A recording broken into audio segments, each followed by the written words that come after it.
the 25th of October, the Bolsheviks made their move. Red Guards and loyal troops seized key points around the capital, and that night they stormed the Provisional Government's headquarters at the Winter Palace, an event later immortalized by Bolshevik propaganda and the great Soviet filmmaker Sergei Eisenstein.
The Ballad of Lenin and Joe. It was 1903, my friends. King Ted was on the throne. And down in the Crown and Anchor, two men were sat alone. There was little Len and Jowly Joe, but not a word was said, as they drank their British bitter and shook their Russian heads. For Clerkenwell was buzzing with plots and plans and strifes, and Len had got his printing press, and Joe had got his knives. The barman watched in silence and poured himself a gin. By now he knew their habits, what time they sauntered in. They weren't the world's big spenders, but they came nigh every day, and sometimes it was Joseph, and sometimes Len would pay. They couldn't speak his lingo. How much? Good day, good night. But they shared a fellow feeling, and he knew that they would fight to smash a rotten empire, as they drank their daily jar, to free the Russian people and sweep away the Tsar. Now, 'twas a Sunday, Bank Holiday Monday, as St. Clement's Church struck one, when Len had done his writing, and thought a bit of fun would bring a touch of colour to Joseph's pallid cheek. So putting down his beer mug, he thus began to speak. Comrade Joseph, you look peaky. Why don't we take the air? I'm told that Happy Hampstead today has got a fair. Electric tram is coming. We'll be here in a tick. Let's catch it up to Highgate and don't forget your stick. So out the comrades staggered, Big Joe and Little Len. The beer was snug inside them. They loved their fellow men. The Clippy sold them tickets. They took their seats upstairs and sailed serenely northwards. Two jolly buccaneers. This is life, said Lenny. You telling me, said Joe. Even revolution can stop an hour or so. The electric tram was punctual, the heath was lush and green, as the comrades wandered westwards, till a flash of blue was seen. Vladimir, marvelled Joseph. Comrade, answered Len. I smell sweet lake water. I'm a boy again.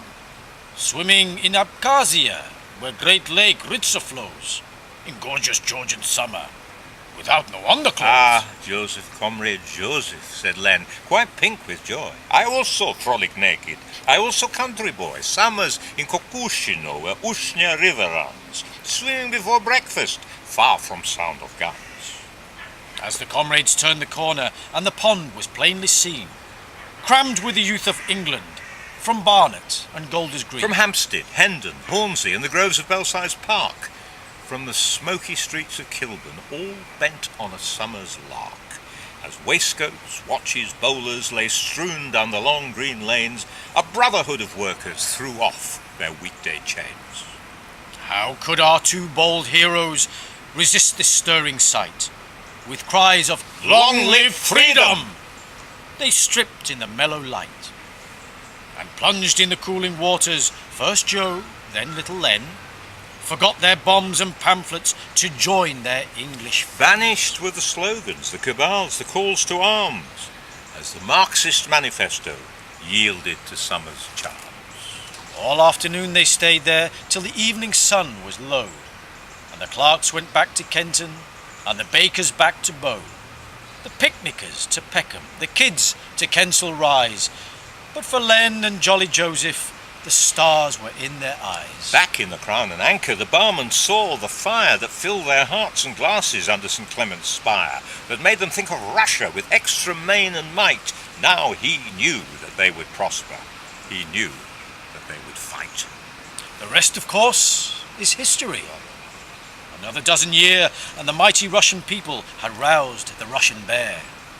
Lenny became Lenin, who lies in waxy state. Big Joe was steely Stalin, history's Mr. Hate. But, friends, and all who listen to the burden of our song, a story that's been hidden for more than a century long, how one August Monday, 1903, two Titans came to Hampstead and swam for history.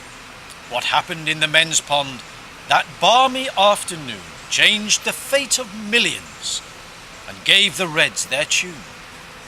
And if you don't believe us, come along and see, where next to the lifeguard's office stands a mighty chestnut tree. And there, amongst the branches, You have to bend quite low, you'll find an L for Lenny, and a big fat J for Joe.